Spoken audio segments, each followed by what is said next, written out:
भगवान शिव के हाथों में कैसे आया डमरू, त्रिशूल और गले में नाग। जाने शिव श्रृंगार का रहस्य। भगवान शिव यूं ही नहीं भोले और ओडरदानी कहलाते हैं।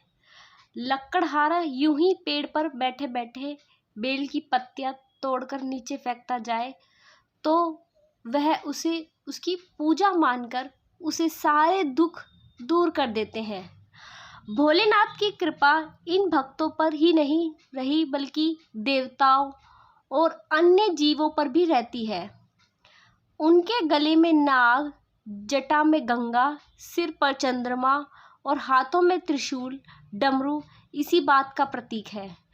लेकिन क्या आप भगवान शिव के इन्हें धारण करने का उद्देश्य और रोचक किस्सों के बारे में जानते हैं?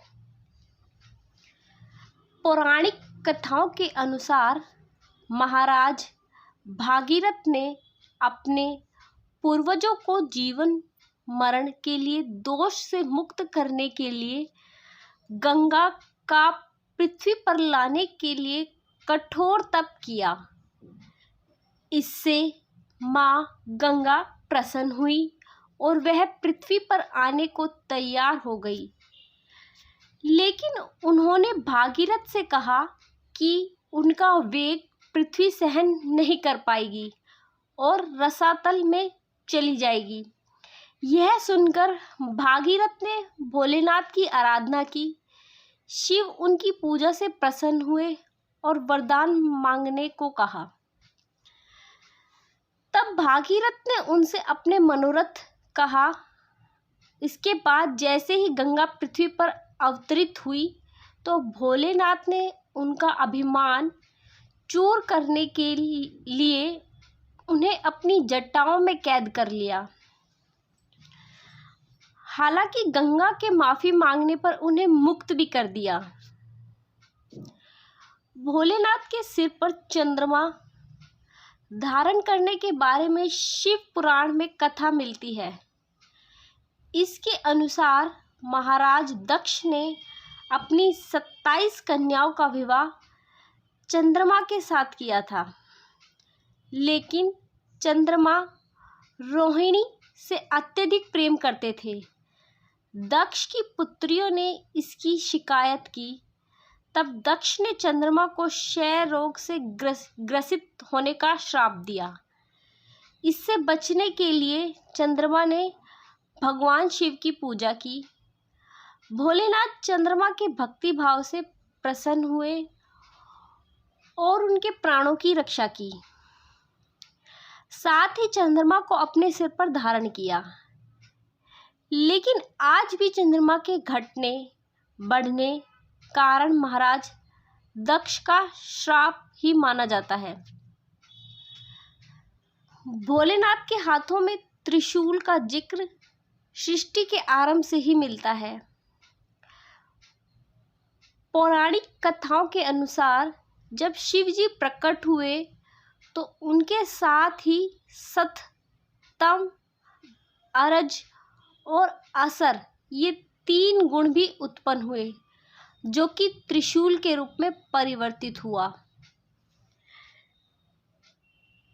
क्योंकि इन गुणों में सामंजस्य बनाए रखना बेहद आवश्यक था तो भोलेनाथ ने इन तीनों गुणों को त्रिशूल रूप में अपने हाथ में धारण किया।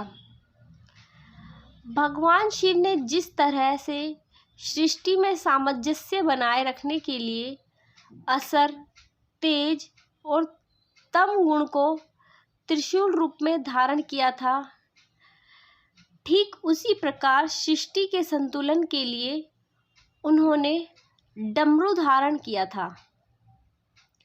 कथा मिलती है कि जब देवी सरस्वती का प्रकट्य हुआ तो उन्होंने वीणा के स्वरों से सृष्टि में ध्वनि का संचार किया।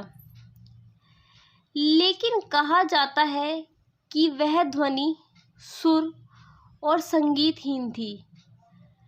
तब भोलेनाथ ने नृत्य किया और 14 बार डमरू बजाया। मान्यता है डमरू की उस ध्वनि से ही संगीत की धुन और ताल का जन्म हुआ। डमरू को ब्रह्मदेव का भी स्वरूप माना जाता है। भोलेनाथ के गले में लिपटे हुए नाग को देखकर यकीनन आपके मन में भी ख्याल आता होगा कि आखिर क्यों शिवजी उसे अपने गले में स्थान देते हैं। पौराणिक कथाओं के अनुसार नागराज वासुकी भगवान शिव के परम भक्त थे। वे सदैव ही उनकी भक्ति में लीन रहते थे। तभी सागर मंथन का कार्य शुरू हुआ। तब रस्सी का काम नागराज वासुकी ने किया। उनकी भक्ति को देखकर भोलेनाथ अत्यंत प्रसन्न हुए। उन्होंने वासुकी को उसे अपने गले से लिपटे रहने का वरदान दिया। इस तरह नागराज वासुकी अमर भी हो गए।